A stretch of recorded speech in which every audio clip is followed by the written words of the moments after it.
So if you guessed it, big huge shout out to you, big huge thumbs up, and honestly I'll probably already replied to all of those, but you're right, it is the 2024 Toyota Tundra.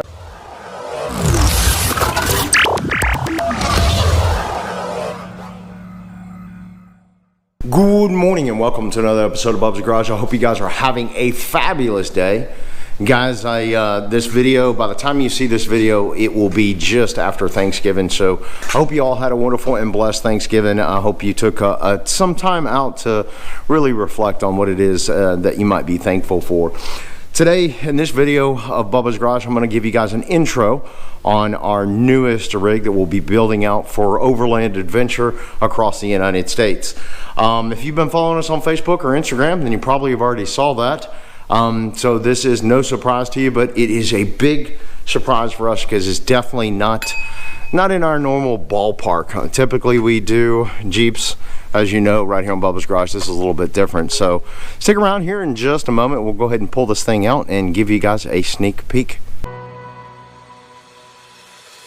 I take the road less traveled. Yeah, I choose my battles. Oh, you know that's who I am. Oh, I've come unraveled. I've had cages rattled. Oh, this is where we stand. Come with me and we will fly away.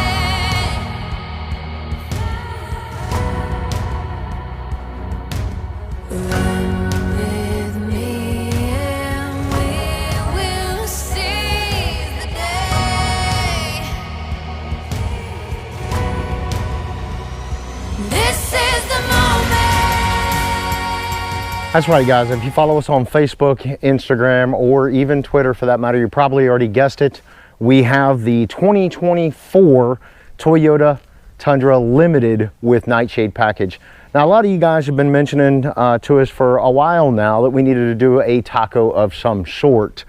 And we really debated long and hard about running the Tacoma, but just decided, you know, with the new HQ and things like that, that the Tundra would be a little bit more fitting. So what we have here is, now this isn't the IMAX, this is just the V-twin turbo, no IMAX engine. And the reason I did that is because I wanted to be able to have the underseat storage, but also not just the underseat storage, because the IMAX on the other side, on the driver's side, the IMAX has the extra battery for the electric torque converter, basically. And we opted not to do that, and that's mainly because one of my absolute requirements, if you remember on the 2017 Jeep Wrangler Winter Edition, one of the best mods we've ever made to that vehicle was the dual battery kit. We put that dual battery kit in it primarily to carry our fridge when we were traveling cross country, things like that.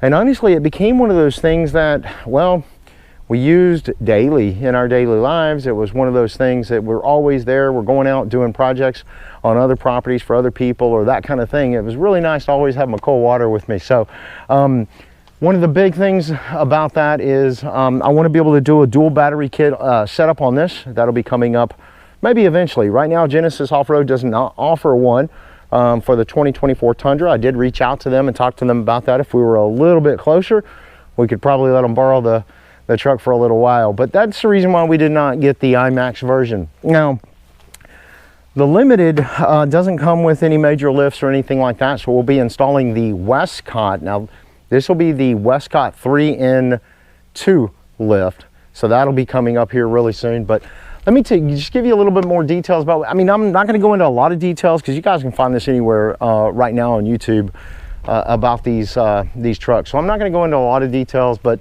you know, your bed is a composite bed, and we got all the lighting on it. We got the 360 cameras on this, which so far has been really good. We got about what, babe? About 700 miles on it so far. We went yesterday and took it out of town to pick up a trailer. I'll talk about that in another video if that's something you're interested in. Definitely leave me some comments down below. But this is the blueprint color. So it's blue, but it kind of looks black in the shade, maybe. I guess that's what I would say. It's kind of black in the shade, but everything's blacked out for the most part. I'm not gonna lie, the running boards are not attached to the frame, they're attached to the body, so that needs to come off fairly soon. And obviously, these are the stock tires that you get on these things. Man, I'm gonna tell you, even with the TRD off-road, they got them Falcon Wild Peaks, they're not very aggressive at all, so I wasn't really worried about that. We are gonna change those to probably some 35s, 35 by 11.5, if not more of a 34.5, but we'll see. I mean, what else to mention about it? I mean, it's fully loaded. Probably a little bit more complicated than I care to have in a truck. Like I said, it's got the 360 cameras. Don't mind the fingerprints all over the screen. Like I said, we just got back from Beasley, Texas. I went down to Beasley, Texas to pick up a trailer. It's got this full panoramic sunroof, all of that kind of stuff. I mean, it is definitely fully loaded. And like I said, guys, I'm not going to go into a lot of details about the vehicle in detail. You guys can find that on YouTube. But if you have any questions, you can definitely leave them in the comments below. I'll answer any of them. Or if you want a more detailed, in-depth review of the 2024 Tundra, definitely let me know. Like I said, I'll give you those details. I just feel like it's covered really well on YouTube already. The only mod that we've made to it so far is actually put in the antenna for our GRMS radio communications. And that's primarily because, as you know, here we do have our own repeater in Brazos County. And we're working on, if you've seen our TJ videos, we're working on a new box build for that. But here's what we got. So the reason we ended up with the Tundra is primarily because we need a little bit more towing. As you know, we have a Kubota tractor. We need to be able to pull that out and be able to haul that. And we needed, it was tough. It was a tough decision on the Tacoma versus the Tundra. And that was because in the end, I like the footprint on the Tacoma. I like the footprint on the Tacoma, and I think it gives you a lot more versatility and flexibility, especially in backcountry, that kind of stuff. However, one of the disappointing facts was your cargo space was going to be very limited, and I'm all about the cargo space in the Jeep Wrangler, and honestly, you guys probably know this, it's very limited. So we decided to go ahead and go with the Tundra. One, the towing capacity, the payload, and the extra cab room in the back.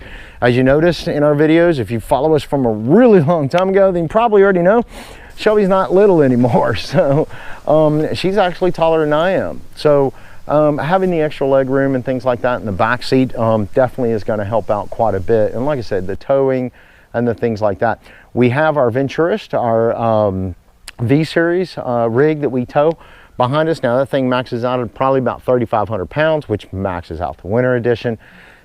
Towing that behind this across country is going to be a lot more pleasurable.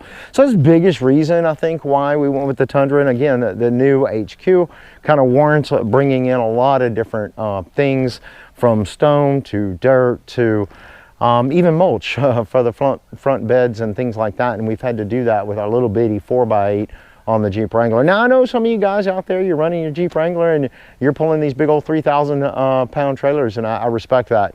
But that was kind of the biggest reason why we went with the Tundra. Now, here is some of the things that we have upcoming, and I mean like really quick on the Toyota Tundra. Obviously, the mounting system. The mounting system for accessories and things like that, like when you're running comms or you need your Gaia GPS or any of that kind of stuff. The good thing is Gaia GPS will run on the dash, so that's really nice. However, there's just no mounting options for the comm. So what we're going to do is we're going to install a bullet point mounting system on the top. It will require us to drill through the dash a little bit. So definitely stay tuned, follow us for that. And then I think the next step is we're probably going to put a bed cover on here. And you guys know you're going to have to, if you're going to go cross country and carry any gear or anything like that. Let me walk around here. You're going to have to, I mean, I want my fridge, right? I already told you all about that. I want my fridge. So what we're going to do is we're going to install the Diamondback HD on here. Now, we'll talk more about that in the next video that we do on the Diamondback HD, but I decided to go with it for a particular reason. So stick around. But we're going to install that on here. I'm hoping to get my fridge set up there. It'll be completely covered and waterproof. What else we got? I already told y'all about the Westcott's design. Now I will tell you this. Again, stick around for that video. I feel like I'm pointing out a lot of videos that we haven't done yet, but With the Westcott's design, they have a 3-in-1, and the thing is on the 3-in-1, it levels out the truck. Now, you guys know if you're running cross country and things like that, and you're towing your rigs, you don't really want to level out the truck. You still need to have that rake on that end a little bit, so that way that when you put a weight on it, it kind of levels out properly when you're hauling and things like that. So what we're going to do is we're going to install the 3.2 Westcott's design lift on this, and then we'll look at some 35s or 34s. I think that is probably our upfront stuff. Like I said, we'll do the fridge, we'll do the molly kits. Now, these molly kits that we're going to do on this are not the ones that we manufacture. If you've checked out our website or anything like that, we discontinued our molly kits. At this time, we're not going to be manufacturing those, but if that is something you're interested in us doing in the future, definitely leave me some comments, let me know. But we sold quite a bit, but they just didn't sell that great, so we just kind of stopped doing that. So, but we're going to install the molly kits, and of course we're going to do the rock rails, but we're going to tie them to the frame because you don't want to damage the body when you're sliding down things. What else, baby? Am I missing anything else? I think one of the other things I want to do, if you've looked into your 2024s or even 3rd gen, you already know that all of this stuff is plastic, every single bit of it. So, and it hangs down low. So we're going to end up having to cut all of this almost in half, maybe 3/4. We're going to cut it completely out and probably put in either a, kind of a covert bumper, or we're going to go with a full brush bumper. I'm thinking brush might actually be better, especially for some of the things that we're going to need to do, but I don't know. Stick around, we'll see what happens when that gets here. But I think that's pretty much it. Full overland build, no, we're probably not going to put a tent on the top of it. I mean, we don't need to.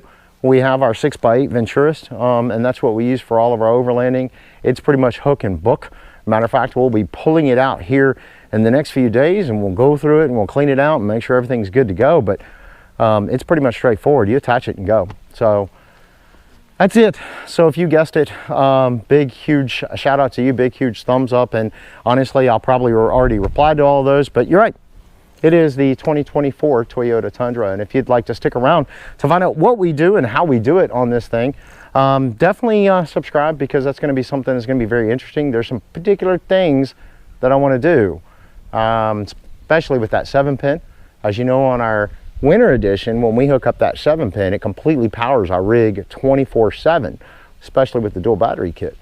I'd like to do the same thing on this one, where we can run completely off grid on the battery kit that's on the winter edition. I'd like to do that here, but that's going to require some wiring changes. I know, very expensive car to turn around and cut up, but you got to have it. You got to make it do what it needs to do for you. Guys, if you have any questions, please leave them down below. But this is the introduction to the next overland build right here on Bubba's Garage. If you like this video, please give us a huge, huge thumbs up. And if you really like it and you want to stick around and find out what happens next right here on Bubba's Garage, please subscribe. Till next time, we'll see you on the flip side.